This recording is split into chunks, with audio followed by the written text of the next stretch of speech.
भारत और Bangladeshi army chief मुसलसल राब्ते में। आखिर क्यों, क्या सूरत हाल बेहतर होगी, ये बड़ा सवाल ऐसे वक्त में क्यों उठ रहा है। पूरी कहानी, पूरी तफसील आपको बताएंगे इस वीडियो के जरिए। आदाब, इस्तकबाल है आपका। सोशल मीडिया प्लेटफॉर्म देख रहे हैं आप, मैं हूं आपके साथ सना वारिस। बांग्लादेश में तशद्दुद के दरमियान हिंदुस्तान और बांग्लादेश के आर्मी चीफ बराह रास्त राब्ते में हैं। बांग्लादेश के आर्मी चीफ ने भारतीय अड्डों की हिफाजत की यकीन दहानी कराई है।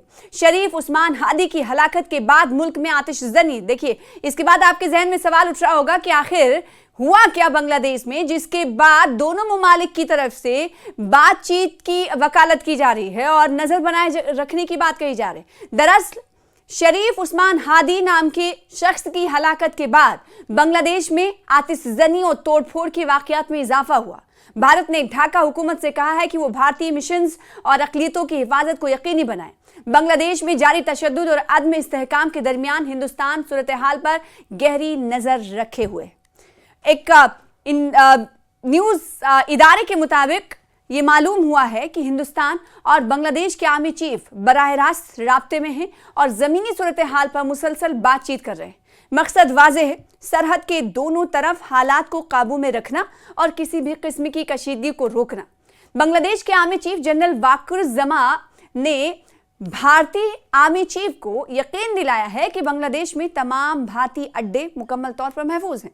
उन्होंने कहा कि मौजूदा कशीदगी के बावजूद बांग्लादेश सिक्योरिटी को बरकरार रखने के लिए पूरी तरह पुरज़्म है। दर हकीकत बांग्लादेश में भारत मुखालिफ बुनियाद परस्त रहनुमा शरीफ उस्मान हादी की मौत के बाद हालात खराब हो गए।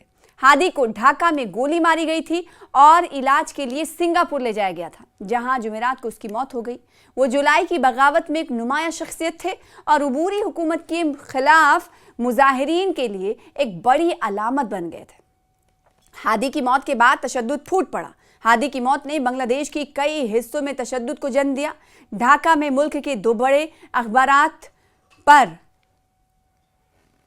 जिनके नाम कुछ इस तरह से थे, डेली स्टार और इसी तरह से एक और अखबार था जिसे आग के हवाले कर दिया गया। बाएं बाजू की सकाफती तंजीम के दफ्तर पर भी तोड़फोड़ की गई। कई इलाकों में आतिशजनी और पथराव के वाकयात भी रिपोर्ट हुए हैं, जिससे कशीदगी में मजीद इजाफा हुआ है। ये कहना गलत नहीं होगा कि इस वक्त ढाका बांग्लादेश जल रहा है। हफ्ते की सुबह लक्ष्मीपुर सदर सब डिस्ट्रिक्ट में खालिदा जिया की पार्टी BNP एक रहनुमा के घर को आग लगा दी गई, जिसके नतीजे में रहनुमा की 7 साला बेटी भी हलाक हो गई। बांग्लादेश में अक़लियतों के खिलाफ मजालिम देखने को मिल रहा है। इन वाक़यात का असर हिंदुस्तान और बांग्लादेश के ताल्लुकात पर भी साफ नजर आ रहा है। जब से मोहम्मद यूनुस की क़यादत में उबूरी हुकूमत इक़्तिदार में आई है, हिंदुस्तान ने बांग्लादेश में अक़लियतों बिलखुसूस हिंदुओं पर हमलों पर मुसलसल तशवीश का इजहार किया है। जुमेरात को एक हिंदू नौजवान को तौहीन मजहब के इल्ज़ाम में पहले कत्ल किया गया और फिर दरख्त से बांध कर जला दिया गया। अब ये बात सामने आ रही कि नौजवान को झूठे तरीके से फंसाया गया था। पुलिस ने उसे हिरासत में लिया, लेकिन बाद में उसे हुजूम के हवाले कर दिया।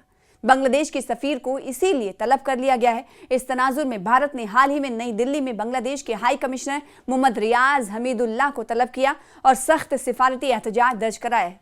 ढाका में भारतीय हाई कमीशन को मिलने वाली धमकियों और बांग्लादेशी रहनुमाओं के भारत मुखालिफ बयानात पर भारत ने शदीद नाराजगी का इजहार किया है। हिंदुस्तान की वज़ारत ख़ारजा ने वाज़ेह तौर पर कहा है कि वो बांग्लादेश में अमन और इस्तेहकाम की हिमायत करती है, लेकिन ये उबूरी हुकूमत की जिम्मेदारी है कि वो हिंदुस्तान मिशंस और शहरियों की हिफाजत को यकीनी बनाए। और यहाँ पर यह भी बताना ज़रूरी है कि मोहम्मद यूनुस की सरकार से तलखी जो है कि हिंदुस्तान के साथ किसी से पिन्हा नहीं है। और दूसरी तरफ ये माने कि खालिदा जिया की अगर बात करें तो वो हिंदुस्तान में ही पनाह उन्हें दिया गया जब बांग्लादेश में एहतजाजी मुजाहिरीन के ज़रिए उस वक्त की सरकार को उखाड़ फेंका गया था, तब पनाह दी गई थी हिंदुस्तान को और इस हिंदुस्तान की तरफ से उन्हें। और इस वक्त खालिदा जिया यहीं पर है, यानी हिंदुस्तान में है। और दूसरी तरफ उबूरी हुकूमत जो है वो इस वक्त हिंदुस्तान के दरमियान खटास बनी हुई रहती है। अक्सर और बेशतर हमने देखा है कि दोनों ममालिक के दरमियान कुछ रिश्ते मौजूदा सरकार की वजह से कुछ अच्छे नहीं हैं। और आपको बताएं कि ये जो पूरा वाक़या है, जैसा कि आपने सुना कि एक हिंदू मैन को लिंच किया गया बांग्लादेश में, जिसके बाद तशद्दुद फूट पड़ा और इस वक्त पॉलिटिकल अनरेस्ट दिखाई दे रहा है। बांग्लादेश, ये पूरा जो वाकया है आखिर बांग्लादेश के किस ज़िले में पेश आया, ये भी तफसील आपको बतानी ज़रूरी है। बांग्लादेश के ज़िला मेमन सिंह में मुबैना तौहीन मजहब के इल्ज़ाम में हिंदू नौजवान दीपू चंद्र दास के बहिमाना कत्ल के बाद 7 अफराद को गिरफ्तार भी कर लिया गया है। मोहम्मद यूनुस ने वाक़े की मजम्मत की है। हिंदू बिरादरी में खौफ व हरास फैल गया और ऐसा नहीं कि इस तरह के वाक़यात पहली बार सामने आए हैं। आपने सुना होगा कि हिंदू मज़ाहिब के मजहबी मकामात को भी बांग्लादेश में निशाना बनाया जाता रहा है और इसको लेकर हमने देखा कि हिंदुस्तान वक्तन फ़वक्तन नाराज़गी का इजहार करता रहा है और हिंदुस्तान ये इल्ज़ाम लगाता रहा है कि बांग्लादेश अक़लियती तबकों के साथ भेदभाव कर रहा है और बांग्लादेश से इस तबके के साथ इम्तियाजी सलूक ना बरतने की बात हिंदुस्तान की तरफ से सिफारती तौर पर अक्सर व बेशतर उठाई गई है। भारत में इसीलिए तशवीश देखी जा रही है इस वाक़े के बाद। बांग्लादेश के ज़िला मेमन सिंह में एक हिंदू नौजवान को मुबैना तौहीन मजहब के इल्ज़ाम में हुजूम के हाथों जिंदा जलाकर कत्ल करने के वाक़े में अब तक कम से कम 7 अफराद को गिरफ्तार किया गया। ये वाक़या उस वक्त पेश आया जब स्टूडेंट लीडर शरीफ उस्मान हादी की हलाकत के बाद मुल्क भर में शदीद पुरतशद्दुद मुजाहरे फूट पड़े। मकतूल की शनाख्त दीपू चंद्र दास के तौर पर हुई है, जो एक नौजवान गारमेंट्स फैक्ट्री वर्कर था, जो एक नौजवान था और गारमेंट्स फैक्ट्री में काम करता था। उसे मेमन सिंह के इलाके भालुका में मुश्तइल हुजूम ने पहले बांधा, फिर बेरहमी से तशद्दुद का निशाना बनाया और बाद में उसकी लाश को आग के हवाले कर दिया। हज़ारों अफराद के सामने होने वाला ये वाक़या बांग्लादेश में कानून की अमलदारी के फुक़दान और हुजूम की हुक्मरानी, मोबक्रेसी की संगीन मिसाल इसे करार दिया जा रहा है, बिल्कुल उसी तरह जैसे मॉब लिंचिंग होती है। बांग्लादेश के चीफ एडवाइज़र मोहम्मद यूनुस ने बताया है कि रैपिड एक्शन बटालियन यानी रैब ने मुख्तलिफ मकामात पर कार्रवाइयाँ करते हुए 7 मुलज़मीन को गिरफ्तार किया है। गिरफ्तार शुदगान के नाम भी आया कर दिए गए हैं और ये कहा जा रहा है कि हालत को कंट्रोल में करने की कोशिश की गई है और इस वक्त बांग्लादेश में हालत कंट्रोल में है, लेकिन भारत को तशवीश हो रही है। इसीलिए सिफारती सतह पर और साथ ही साथ दोनों ममालिक के आमी राबते में है और बातचीत कर रहे हैं कि जो सरहदी इलाका है वो इन बांग्लादेश में फूट पड़ी चिंगारी से कहीं उसके जद में ना आए, इसीलिए हालात को कंट्रोल में रखना है।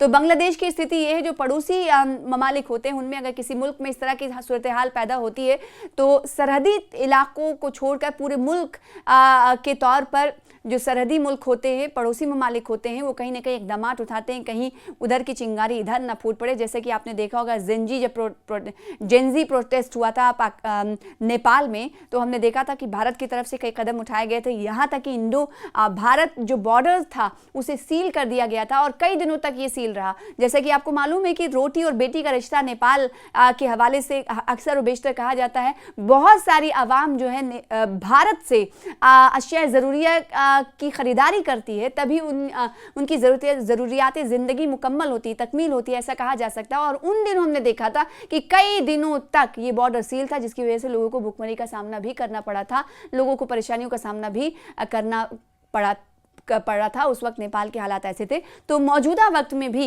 इसीलिए यहाँ के आर्मी चीफ को इस बात की तशवीश है कि कहीं इधर या सरहदी इलाकों में हालात ख़राब ना हो जाए, कंट्रोल से बाहर ना हो जाए, इसीलिए हर सतह पर नज़र रखी जा रही है।